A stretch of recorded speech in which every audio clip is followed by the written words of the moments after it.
শুধু জন্মায় আমাদের মতো শত কবি।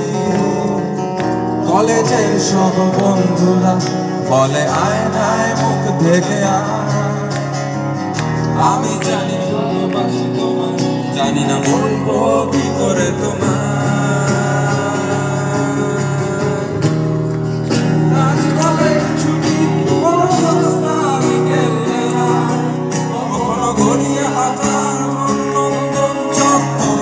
বাস্তবে অপেক্ষায় আমি দেখেছি তোমায়, তুমি দেখেছো আর তাকে ভালোবাসা ছিল চোখে। মায়ের বকুনি অসহায় চিঠি লেখা খাতায় বুক বেলা কোন সুখে।